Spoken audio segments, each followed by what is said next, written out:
Deixou boa aula pra gente aí. Boa aula, vamos embora.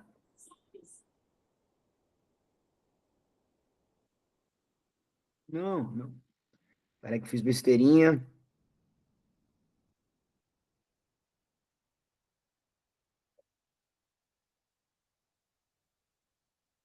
Agora vai. Pronto. Então vamos lá, pessoal. Boa noite pela segunda vez, né? Vamos aí. A gente vai fazer hoje mais uma vez aquelas aulas que são um pouco complicadas, porque você sai de um contexto para entrar em outro. Fechou? Vamos terminar. Eu vou corrigir uns exercícios finais aí com relação ao conteúdo da semana passada, porque é um conteúdo com muita matéria.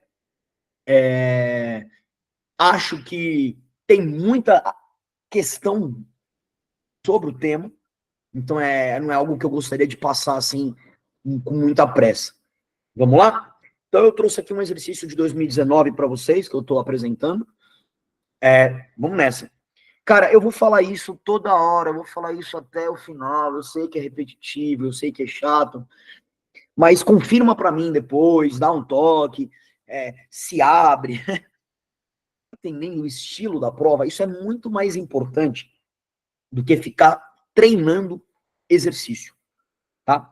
Ganhar o modelo, entender o nível de vocabulário que vocês precisam desenvolver, uma interpretação de texto que é um pouco específica, é uma interpretação de texto de história, usar conceitos que não necessariamente vão ser transportados da minha aula para o Enem, tá? Até porque isso deixaria a questão muito simples, né? Então vão ter que dominar muitos sinônimos, né? Muitas palavras que se referem à mesma ideia que você estudou.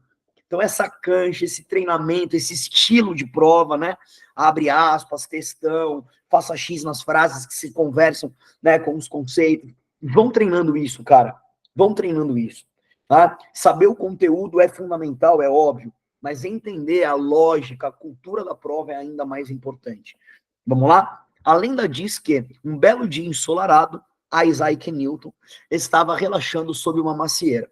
Imagino eu que quando você lê essa questão lá na prova, já vem na sua cabeça a ciência, Galileu, Renascimento, o Renascimento filosófico, a semana passada, né? Já vai vir aqui o antropocentrismo, já vai vir aqui, né, os métodos indutivos e dedutivos de produção científica, de análise de fatos, né? Busca, transitoriedade, vocabulário próprio, né? Razão, né? Vamos lá, né? Pássaros gorjeavam em suas orelhas, havia uma brisa gentil, ele cochilou por alguns minutos e, de repente, uma maçã caiu. Historinha que nunca foi comprovada, já vou deixar claro, né? Isso aqui é simbólico. A maçã caiu sobre sua cabeça, ele acorda com um susto, olha para cima, com certeza um pássaro ou um esquilo derrubou a maçã da árvore, ele supôs, mas não havia pássaros ou esquilos na árvore por perto. E ele então pensou, apenas alguns minutos antes, a maçã estava pendurada na árvore. Nenhuma força externa fez ela cair. Deve haver alguma força subjacente que causa a queda, né, das coisas para a terra, portanto, a história, não há provas, mas que fizeram Isaac Newton, o grande delineador ali da física, a conceituar suas 3 leis, e uma delas aí, obviamente, né, a lei da gravidade. Vamos lá? Em contraponto a uma interpretação idealizada, né, essa historinha, o texto aponta para a seguinte dimensão fundamental da ciência moderna. É muito legal essa introdução, achei muito bem feita essa questão do Enem, porque a pergunta, ela até fala assim, ó, em contraponto a essa versão idealizada, esse mito, tem algo na ciência por trás, o Newton, a física, o Galileu, que é fundamental, que é balizador do que a gente pode considerar de pensamento filosófico. Falsificação de teses. Lembra que eu falei para vocês, pessoal? A é um perigo. Eu acho assim, para quem conhece bastante a filosofia científica, a se torna um problema. Vocês vão focado, né? Vocês já estão aqui, né?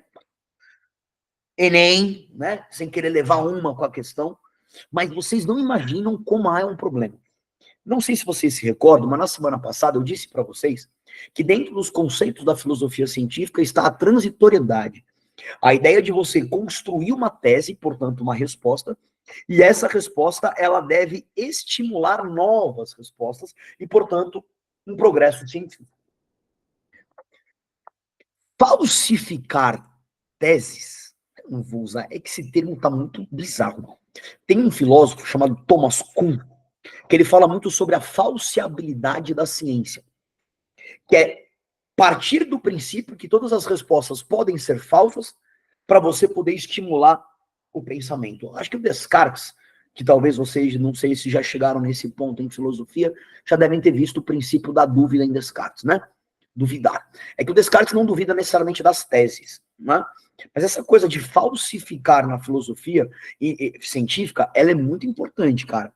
E falsificação de teses não é bem a dimensão fundamental da ciência. Mas construir teses que não são absolutas e que devem provocar estímulos aos próximos pensadores para tentar tornar essas teses falsas e construir novas, faz todo sentido. Tá? Faz todo sentido. Tá? Eu acho bem perigosa. Acho que o cara que colocou aí, ele não entendeu muito bem quanto perigoso é essa alternativa. Negação da observação jamais, né? Você não pode, em hipótese alguma, negar uma observação. Proposta de hipóteses, portanto, está muito claro, né? Alternativa C, está no chat aí, muito bem, é isso mesmo. A proposição de hipóteses. É muito importante que para você começar uma análise científica, você proponha perguntas. Busca, né? Busca. Eu usei aqui o termo busca com vocês, né?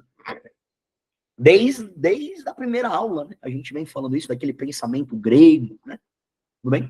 Contemplação da natureza não é uma contemplação, é uma análise da natureza, uma observação crítica da natureza. Universalização de conclusões, essa é interessante.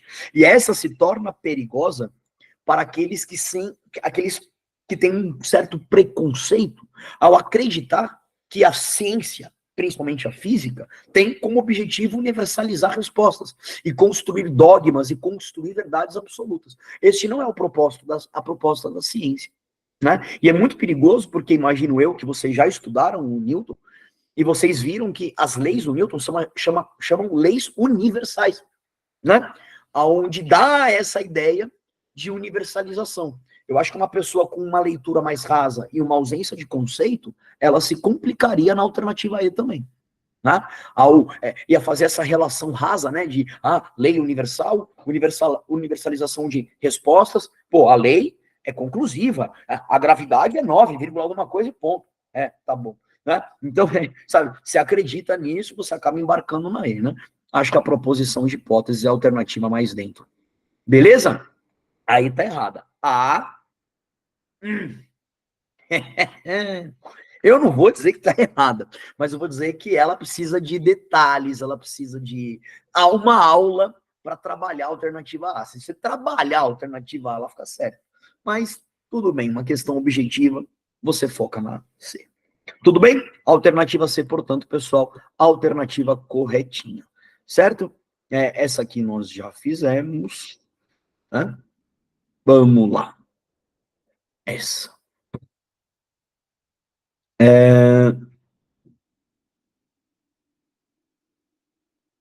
Pessoal, essa questão, eu imagino que para você ela se tornaria uma questão fácil.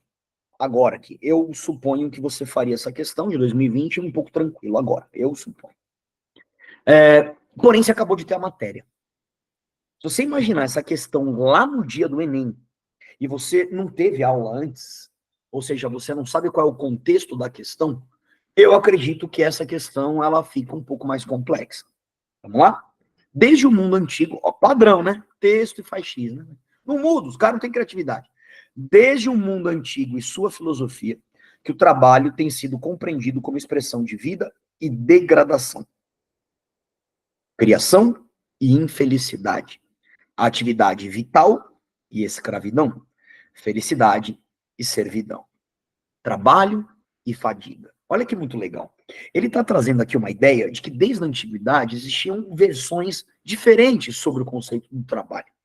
trabalho já foi escravo, já foi atividade da vida, o trabalho tem 8 ou 80, bem ou mal, né? Então ele está trabalhando nessas duas percepções do trabalho. Se você não se recorda, nós já falamos sobre isso com relação à ética protestante, certo? Tá muito na cara o que vai rolar aqui, né?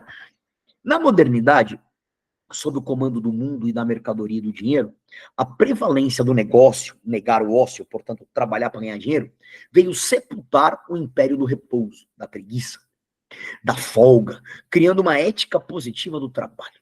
Ricardo Antunes, baita, né? O século XX era a degradação do trabalho. Vamos lá. O processo de ressignificação do trabalho nas sociedades modernas teve início a partir do surgimento de uma nova mentalidade influenciada pelo quê? Já te respondi. Mas você entende que não é tão simples essa questão se ela for lá. Né? Então ele diz assim, ó, existem várias versões sobre a ideia do trabalho, só que na modernidade, o trabalho como dignifica o homem, torna o homem homem, né? Essa condenação à preguiça, ela veio da onde essa ideia? Né? O que estimulou essa visão? A reforma higienista, que combateu o caráter excessivo e insalubre do trabalho fabril. Né? Não. E também não tem relação. Essa aqui nem perigosa seria. B, a reforma protestante, que expressou a importância das atividades laborais no mundo secularizado.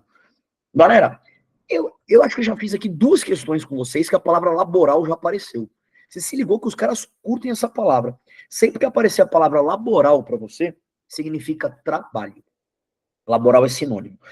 Há 2 minutos atrás eu falei a importância de vocês terem um vocabulário vasto e domínio de sinônimos, tá? Então, a palavra secularizado já apareceu também. Inclusive, expliquei o clero regular e o clero secular. Secularizado significa, quando você fala em secular ou secularizado, terreno, mundo prático, pragmático, mundo dos homens. Então, a reforma protestante expressou a importância de atividades do trabalho no mundo dos homens. Perfeito. Fechou, né? A B, tudo bem? C, força do sindicalismo, que emergiu no esteio do anarquismo, reivindicando os direitos trabalhistas. A C é aquela alternativa que eu já comentei aqui com vocês, que às vezes pipoca aí no Enem, não só no Enem, em vários vestibulares, que ela é uma frase certa. Ela é uma frase certa, mas ela está fora de contexto. Você fala assim, professor, o sindicalismo, ele emergiu de uma visão anarquista e reivindicou direitos trabalhistas? Sim, sem dúvida. Não, está certo. Não está errado isso aqui. Está correto. Essa é uma frase que está certa. Só que ela não está relacionada com a ideia, né, velho? A ideia é a reforma, né? Você tem que entender, né? Aí você tem que dominar o conceito. Porque essa frase, ela é perigosa, porque ela faz sentido. Participação das mulheres em movimentos sociais defendendo o direito do trabalho. Não foi isso que mudou a visão de trabalho, embora também seja um fato aí, um evento, né? Aí sei lá de quando ele fala. Visão do catolicismo, aí não dá para ir, né? Que desde a Idade Média defendia a dignidade do trabalho e do lucro. Totalmente errada, né? Absolutamente errada a alternativa aí. Pessoal, beleza? Dá? Tranquilo? Vai fazer mais 2 aqui. Opa, peraí que eu tô fazendo besteira aqui. Lulu. Essa aqui a gente já fez. Essa é muito besta. Essa a gente já fez. Tá, então vamos pegar aqui as que a gente já fez. Besta, já fizemos. Facinha demais. Vamos fazer essa aqui, vai. Ela tem umas palavras difíceis, né? 2018. Vocês perceberam, pessoal? Não sei se vocês viram. 2018, 22, 19, 17. Cai todo ano essa parada, velho. Fica esperto, hein? Vamos lá, padrão. A existência em Jerusalém de um hospital, os templários já, voltado para o alojamento e o cuidado dos peregrinos, que são viajantes, assim como daqueles entre eles que estavam cansados ou doentes, fortaleceu o elo entre a obra de assistência e a caridade da Terra Santa. Ao fazer, em 1113, do Hospital de Jerusalém um estabelecimento central da Ordem, Pascoal II estimulava a filiação dos hospitalários do Ocidente a ele, sobretudo daqueles que estavam ligados à peregrinação na Terra Santa ou em outro lugar. A militarização do Hospital de Jerusalém não diminuiu a vocação caritativa primitiva, mas a fortaleceu. Cara, eu acho um texto de nível bem alto, com uma leitura bem complexa, com palavras de militarização, hospitalários, você tem aqui elos, né, assistencialismo e caridade, caritativa primitiva, né, você tem muita coisa. O que ele está querendo dizer aqui é, Com as cruzadas, e a gente tocou aqui o ponto das cruzadas, durante, ali no meio das cruzadas, foram nascendo as rotas, das rotas nasceram os bancos, e eu comentei com vocês que os bancos foram direcionados aos bancos, os templários, os judeus, porque eles romperam com a igreja, né? A igreja passa a perseguir esses caras. Por quê? Porque eles traíram um pacto com a igreja. Qual era basicamente o pacto? Os cavaleiros templários, eles meio que substituíram a igreja dentro de Jerusalém, trabalhando com essa ideia de caridade, de hospitalidade, para pedir perdão pelos erros cometidos pela igreja ao financiar uma guerra. Vejam, esses cavaleiros templários, eles eram ao mesmo tempo membros religiosos, pesquisadores, estudantes e ricos que faziam caridades, e obviamente esses caras eram militares, né? Eram soldados, ex-nobres, que lutaram e que tiveram seus pais, avós, lutando nas primeiras cruzadas, e que foram lá para salvar a vida da família em outra, né? Obviamente em outra realidade ali, a alma no caso. Vamos lá. O acontecimento descrito vincula-se ao fenômeno ocidental do surgimento do monasticismo guerreiro ocasionado pelas cruzadas, né? Monasticismo significa monastério ou monges, que seriam estudantes bíblicos. A palavra monge vem de pessoas, na época que nós estamos aqui falando, que estudavam a Bíblia. Eles estudavam as Bíblias geralmente em universidades católicas, chamadas monastérios, certo? Então, o monasticismo guerreiro, ele está querendo dizer sobre meio padres, meio intelectuais, meio ricos, meio guerreiros, estimulados pela cruzada, certinho. O texto fala sobre descentralização do poder eclesiástico produzida pelo feudalismo. A descentralização do poder do clero até aconteceu depois da cruzada, não está errado, embora está fora de contexto com o texto. Mas não foi produzida pelo feudalismo, foi produzida pela cruzada. Foi a cruzada que descentralizou o poder. Ou não, eu estou falando besteira. Que descentralizou o poder eclesiástico, mas não descentralizou o poder, porque ela vai centralizar o poder no rei. Beleza? A descentralização do poder eclesiástico, ela é um efeito da cruzada, do renascimento e não do feudalismo. C. Alastramento da peste bubônica provocada pela expansão comercial. Vejam aqui uma frase que faz sentido. Uma peste negra estimulada pela expansão comercial. Sim, o que tem a ver com o texto? Nada, né? D. Afirmação da fraternidade mendicante estimulada pela reforma espiritual. Essa alternativa D pode ficar um pouco confusa para quem não sabe nada da matéria. Fraternidade mendicante. O cara inventou esse termo, estimulada por uma reforma espiritual, não sei de onde ele tirou isso. O cara usou palavras que fazem sentido para se relacionar com o texto. Isso aqui não é um conceito histórico. Criação de faculdades de medicina promovida pelo renascimento urbano. Nasceram várias faculdades de medicina e muito delas promovidas pelo renascimento urbano, e isso tem a ver com o texto. Tá? Eu acho que a alternativa A é a única que está conectada com o texto e é um conceito, é um fato histórico. Beleza, pessoal? Vou fazer a saideira aqui. Eu quero fazer, se não fizer, eu faço essa. Oi? Beleza. Beleza? Então, fechou. Deixa eu ver aqui. Essa aqui, ó. Vamos fazer essa última aqui, ó. 2020. A gente acabou de fazer um exercício de 2020, hein, pessoal? Você vê, ó, duplinho, hein? 2 exercícios sobre a mesma temática no ano de 2020. Vamos lá, para terminar. 2 grandes eventos históricos tornaram possível um caso como o de Menóquio, né? A invenção da imprensa e a reforma. A imprensa lhe permitiu confrontar os livros com a tradição oral em que havia crescido e lhe forneceu palavras para organizar o amontoado de ideias e fantasias que nele conviviam. A reforma lhe deu audácia para comunicar o que pensava ao padre do vilarejo, conterrâneos e inquisidores, mesmo não tendo conseguido dizer tudo diante do Papa, dos cardeais, dos príncipes, como ele queria. Carlo Ginzburg, O Queijo e os Vermes. Quem tiver curiosidade, por favor, leia esse livro. Mas que livro maravilhoso, que livro delícia e um fato real sobre a história de Menóquio, um cara que tinha uma ideia, que ele foi meio que passou por um processo de inquisição, tentando explicar que o mundo era um queijo e nós éramos os vermes. E ele tenta explicar isso de uma lógica mitológica, maluca e doida, mas usando completamente seu conhecimento científico. E ele não era um conhecedor da ciência. É uma mente estranha e bem diferente.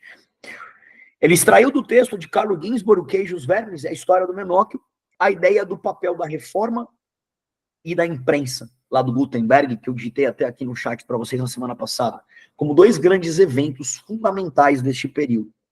Os acontecimentos históricos citados aqui, ó, né, ajudaram, né, esse indivíduo, o tal Menóquio, no século XVI, a repensar a visão católica do mundo, ao possibilitarem basicamente, a imprensa e a reforma possibilitou as pessoas questionarem a igreja. Tá. Por consulta pública de bibliotecas reais. Já não dá, né? Certo? Não faz muito sentido, né?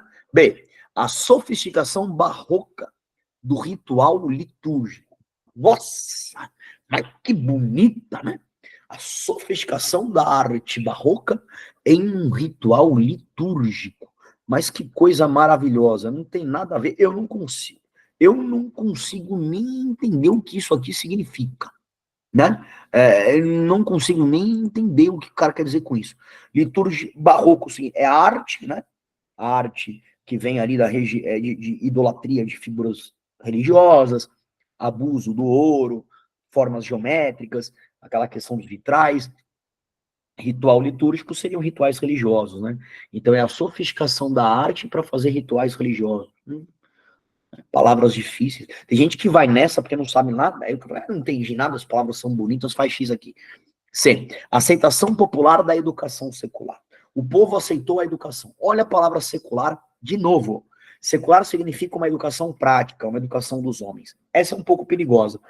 Significa que o povo passa a receber uma educação mais voltada para os assuntos humanos e não os assuntos divinos. Isso acaba acontecendo, tá, pessoal? Nascimento das universidades, a educação gremial, que é uma educação técnica voltada para a burguesia, para o trabalho, para os ofícios. Mas, cara, vamos ser sinceros, o texto não está falando sobre isso. O texto está falando sobre renascimento, o texto está falando sobre reforma, o texto está falando sobre imprensa, né? Se você forçar muito a barra na C, talvez você faça uma relação. Vamos continuar a ler. D. Interpretação autônoma dos textos bíblicos. Agora deu jogo. Né? A reforma protestante e a imprensa, elas se conectam direto à ideia de pessoas da época interpretarem como elas, de certa forma, entenderem, mas lendo o idioma vernáculo, o idioma mãe, né? Portanto, os textos bíblicos escritos no alemão, no inglês e no francês. Alternativa D. E correção doutrinária das heresias medievais. Então, o texto está falando que a gente vai corrigir, através de doutrinas protestantes, os pecados que existiam na Idade Média. São doutrinas, né? Reformas são doutrinas para corrigir os pecados medievais.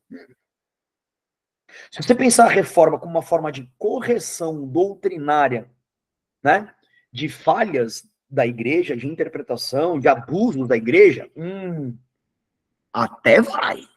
Só que tem a imprensa, né? E a imprensa, ela está totalmente focada na disseminação de bíblias escritas e traduzidas para o idioma mãe, né? Então, mesmo forçando a barra, você não acha correto a E. A C, eu já vi no chat aqui, saiu, né, como um pouco de ansiedade, né? Mas a C dá uma atrapalhadinha, né? Educação dos homens, ler Bíblia, né? Você fica meio assim. Interpretação autônoma não tem como questionar, né? Tá mais claro, tá mais bem definido. E aquela velha história de estudar história, né? Você não é matemática, né, velho? Quando você faz a conta lá e dá 2, você vai nas alternativas lá, eu tô em dúvida entre o 2 e o 1. Deu 2, animal, como é que você tá em dúvida, velho? Você faz a conta, deu 2, vai ficar em dúvida na alternativa? História tá em... não tem um mais um igual a 2 aqui, né? Você vai ter que procurar a mais certa, a que cabe melhor, que as palavras, os conceitos não falham, né? É um pouco mais irritante. Tudo bem? Pessoal, vou parar aqui a partilha. Vamos passar ali a régua aí no nosso Idade Média. Tudo bem? Alguma dúvida? Posso começar o próximo bloco de conteúdo? A gente vai agora para as navegações. Beleza. Tranquilo. Sem estresse. Posso mandar bala? Vou mandar, hein? Ninguém fala nada, tô mandando. Então, bora. Tá bom. Fechou? Deixa eu... Vou abrir agora o próximo slide, só um minutinho, pessoal, rapidinho. Pera aí, me perdi. O que que vai... qual vai ser o tópico novo agora? As grandes as navegações. Navegações do quê? Chama grandes navegações, mas são as navegações para a América. Ah, tá bom. Beleza? É que os caras falaram grandes navegações, né? É o nome do evento. Vamos lá? Já preparei, tá na mão. Deixa eu compartilhar com vocês. Bora.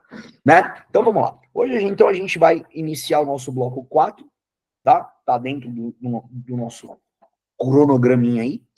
Beleza? As grandes navegações, o nosso bloco 4, ele vai envolver essas temáticas aí. As grandes navegações, Portugal, Espanha, Chile na América. É uma temática que o Portugal na América vai para aula de História do Brasil, que eu imagino que vocês estão desenvolvendo aí, né? Dentro com outro professor. Então, olha, se você pegar o que mais cai dessa matéria, assim, né? Aqui de grandes navegações, é Brasil, né? Então, vai cair, mas não comigo. Dá para entender? Eu vou levantar a bolinha aqui, vou contextualizar vocês, como nossa matéria é a história geral, então eu deixo aqui para o professor de História do Brasil abordar melhor a grande navegação voltada para a América Portuguesa.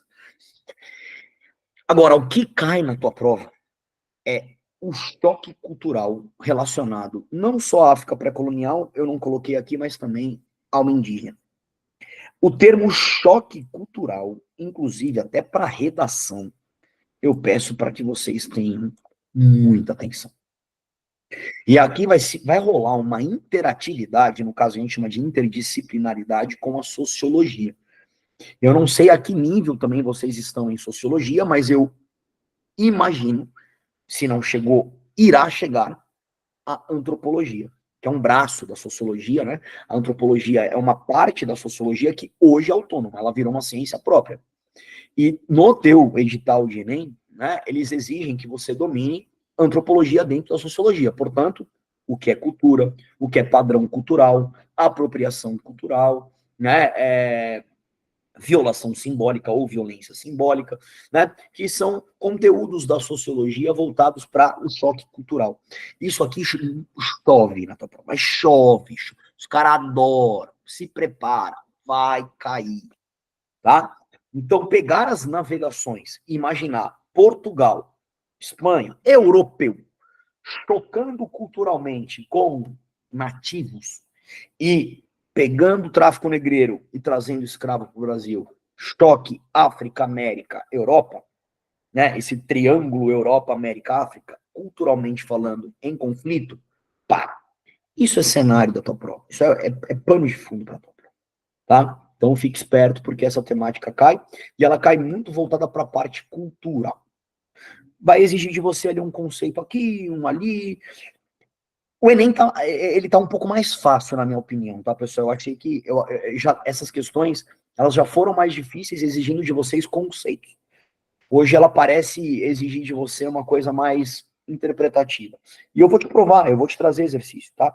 Eu vou te mostrar aqui. A gente vai olhar exercício e eu vou te dar um pouco esse norte, essa interpretação sobre esse nível de dificuldade que o Enem está deixando de ter com relação a essa matéria. Bom, vamos lá. Bom, vou para o filaminho, vai. Estou em dúvida se eu vou começar com a parte histórica ou vou começar com a parte antropológica. Bora para a história antropológica logo. Vamos para o filé mignon, que é o que cai, tá? E depois a gente vai para a parte conceitual histórica. Vamos deixar isso para a semana que vem, porque eu tenho 2 aulas aqui, tranquilo. Bora. Pessoal, eu vou passar aqui uma lista para vocês de eventos que aconteceram durante a chegada da América, né, a chegada de Portugal na América. E a Espanha também, dá para você absorver aqui também a América Espanhola. Vamos lá. Primeiramente, eu quero que você entenda que a Espanha e Portugal, eles navegaram patrocinados, uma parte das suas navegações, pela Igreja Católica. Tá? A gente falou sobre a reforma na aula passada, mas eu não falei para vocês sobre a contra-reforma. Tá? A contra-reforma ou reforma católica, que seria um contragolpe da igreja sobre o que aconteceu com a igreja com relação ao Lutero, Este contragolpe, a igreja assinou um documento que eu vou abrir aqui um slide para pôr para vocês, fica até um pouco mais fácil, imagino eu, né? Deixa eu ver. Pessoal, depois se vocês puderem confirmar para mim,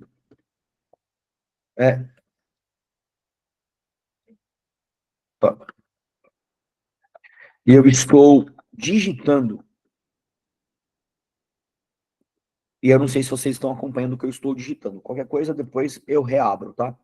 Index, Inquisição e Cia de Jesus. Vamos ver se deu. Pronto. Tá? Vamos lá. Você, sabia. Cancelou. Saco. Agora eu estou... Pronto. Eu arrumei aqui o slide. Escrevi ali a contra-reforma para vocês. Nem sei se tem 2 R's, acho que sim. Mas, vamos lá. A contra-reforma seria um contragolpe da igreja. E esse contragolpe da igreja foi uma reunião em Trento, uma cidade na Itália, chamada Concílio de Trento, lideradas por um espanhol chamado Inácio de Loyola.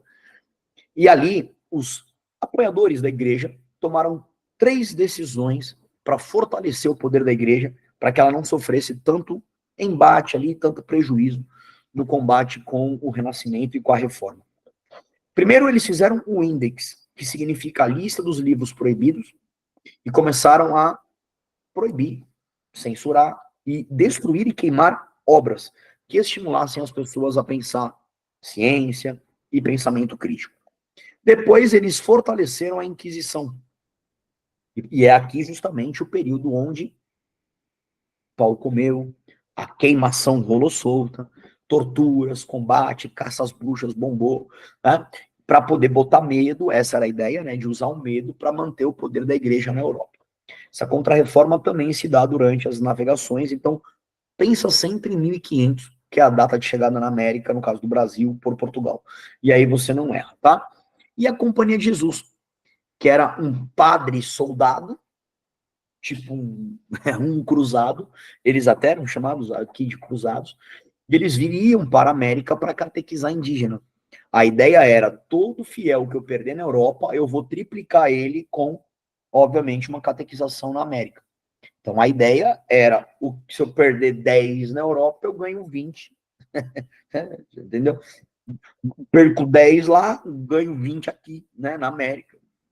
Então você vai partir dessa ideia da Companhia de Jesus, de financiar viagens para a América, a fim de repor perdas de fiéis que eles estavam recebendo, que estavam tendo na Europa, e vocês vão carregar essa informação a uma lógica de um choque cultural.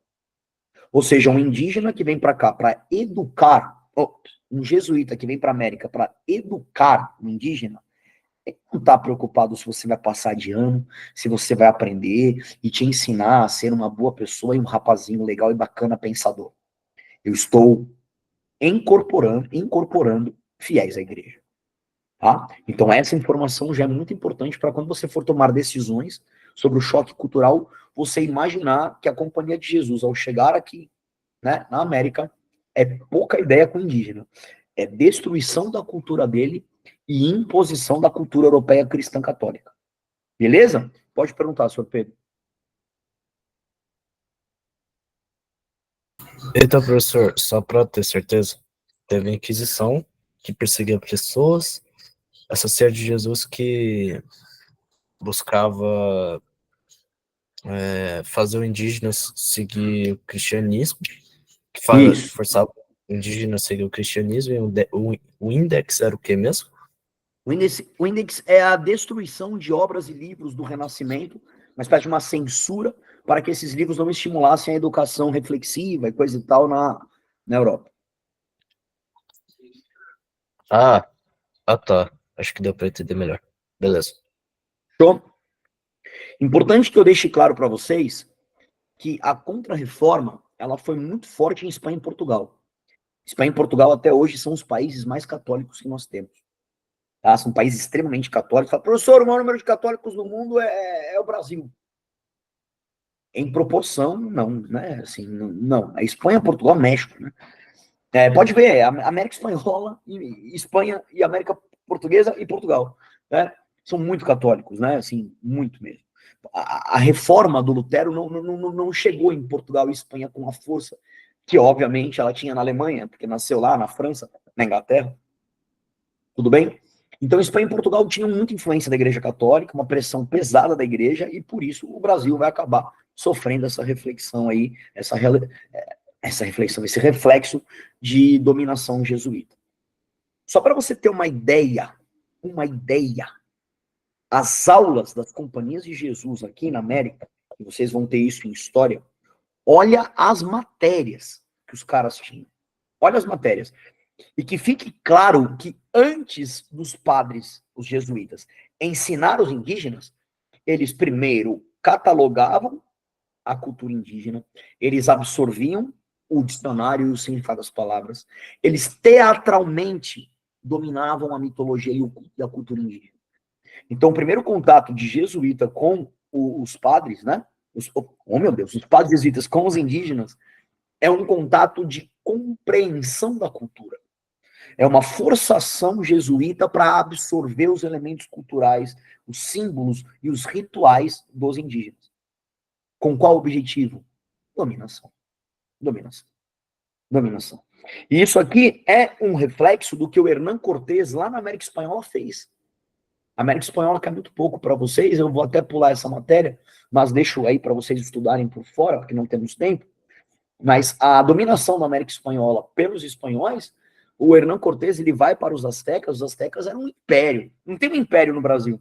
Os indígenas brasileiros são totalmente, eles são paleoíndios, a gente chama, né? Eles não são desenvolvidos a impérios, a reinos, muitos deles são nômades, eles não se fixavam muito. Então, dominar os indígenas brasileiros era muito mais fácil do que dominar os indígenas, né, da América Espanhola, no caso Inca, Maia, Azteca, que eram impérios poderosos com exército. Então, o que o Cortés diz, né? Ele falava assim, La Malinche vale mais do que 3 canhões de ouro, né? La Malinche era uma indígena que o Cortés espanhol casou. A La Malinche ensinou para ele toda a cultura azteca. Ele absorveu toda a cultura azteca. Ele entrou, né? Ele se vestiu de Quetzalcóatl, que era um deus azteca, para conversar com Montezuma, imperador azteca. Ele veio falando o idioma azteca. Ele veio dominando o eclipse, que ele estudou o céu, e o eclipse na mitologia azteca representava o fim do mundo. Ele se apresenta vestido de um deus, ele troca ideia, cara, é animal, velho.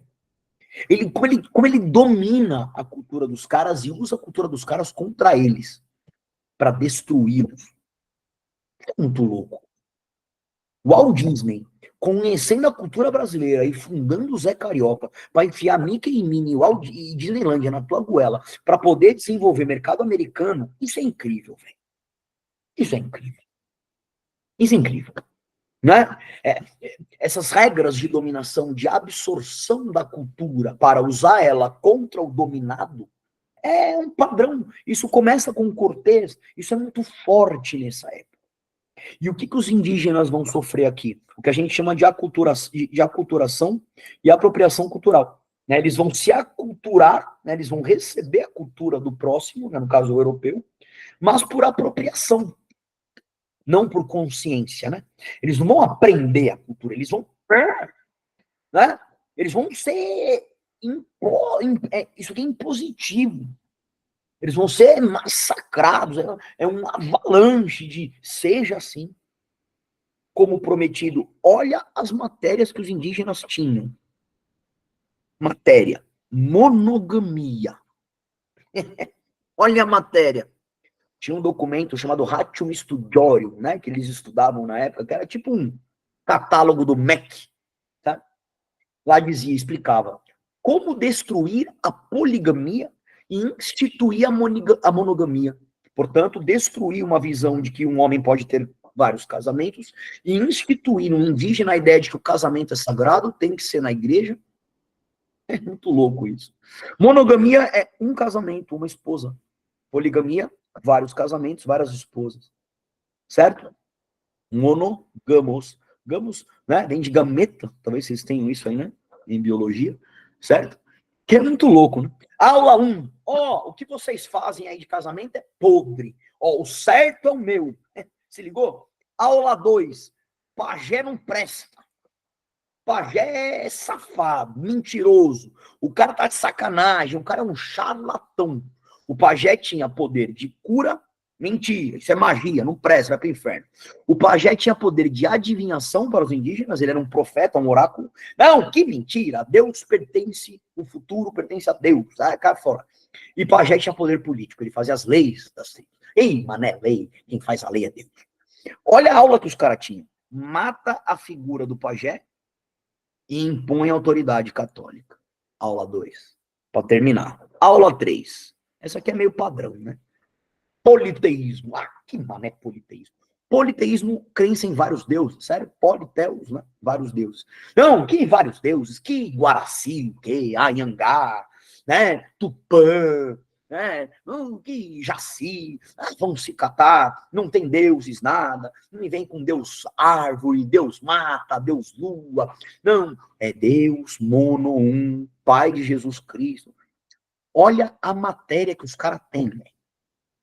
Então a Companhia de Jesus, ela vem para a América, no caso aqui, vamos falar do Brasil, ela absorve a cultura indígena, ela conhece o tupi, ela fala tupi, e usando o tupi e a cultura indígena, ela mata o tupi e a cultura indígena. Certo? Ela destrói, esse é o choque cultural, ela destrói a cultura indígena. E impõe a cultura, a autoridade católica, a monogamia, o monoteísmo, né? E a gente chama isso de apropriação cultural, né? Aculturação por apropriação cultural, né? Os indígenas, eles se aculturam, mas se apropriando de uma cultura que eles não entendem. Eles se apropriam dessa cultura, né, no sentido de impositivo. E, obviamente, o Portugal se apropria da cultura do indígena, destrói e impõe a sua cultura, tá? Essa ideia, pessoal, essa ideia de apropriação e choque cultural e aculturação, você já resolve muita coisa na prova, viu? Você já resolve. E eu vou te provar isso na semana que vem. Eu vou te mostrar uns 2, 3 exercíciozinhos aí que já caíram. Você já resolve coisa. Tá? Isso eu tô te falando. Tá? Porque é meio padrão. Né? É meio padrão. E isso serve também quando chegar o tráfico negreiro, que a gente vai estudar também na semana que vem, com relação aí também o choque cultural com a questão do negro. Né? Tudo bem? Beleza? E como última dica, né, aqui então contra a reforma, a dominação jesuíta, né, conceito de aculturação e apropriação cultural interessante, vocês vão ter isso em sociologia também, né, as aulas, né, que as companhias de Jesus faziam com uma noção de apropriação, né, cultural por destruição, e para terminar, fiquem esperto aqui, eu vou falar isso aqui para vocês também semana que vem, ó. Fique esperto aqui, é muito comum na sua prova perguntas de caráter pessoal. Assim, se posicione. E, cara, o que eu vou falar aqui não é nenhum mistério, né? Valorize a herança cultural, valorize a cultura, valorize as raças, defenda a miscigenação como algo positivo, respeite as outras as culturas, combata a apropriação cultural violenta, não defenda a xenofobia. Cara, eu acho que eu não preciso dizer isso, né, velho? Tá? Mas o Enem, ele coloca às vezes uma questão que você não usa conceito, você usa o seu caráter de valorizar uma herança cultural, uma miscigenação, um respeito à diferença. E, obviamente, um combate, você vai ter ali uma aversão, né, a modelos políticos culturais eurocêntricos, etnocêntricos, de imposição de uma cultura como superior à outra, o que a gente vai chamar mais para frente de darwinismo social, né? De dizer que existe uma evolução na sociedade a partir das raças. Mas é descer a porrada nisso. Né? Essa coisa da Europa ser superior e coisa e tal. Toda questão que tiver alternativas que dizem isso e a pergunta for de caráter pessoal, você bate. Né? Não tenha dúvida disso. Pessoal, tudo bem? Beleza? Beleza. Eles estão muito sossegados hoje, né? Mas tudo bem. Hoje foi sossegado. A aula é menos polêmica, eu acho assim, também meio... A semana que vem eu vou terminar esse slide, vou entrar com alguns exercícios, e aí a gente vai para as navegações, né? A aula maior de navegação, né? Mas o que mais cai é isso aqui. Fique esperto nisso aqui. Beleza? Então, uma boa semana para vocês, pessoal, né? Fiquem bem aí, bons estudos, bom frio, deve fazer calor aí, se tudo der certo, né? E até a semana que vem. Fernandão, Show de bola, abraço, Pedrão. obrigado aí, viu? Falou, professor. Obrigado mais uma vez, Tamo irmão. junto. Você Nós. consegue só Quer que fazer eu- a parar de gravar aí pra mim? Claro. Boa, Não, agora. fechou. Então vamos pro intervalinho, galera. Agradecer o professor mais uma vez aí. Vamos pro intervalinho daqui.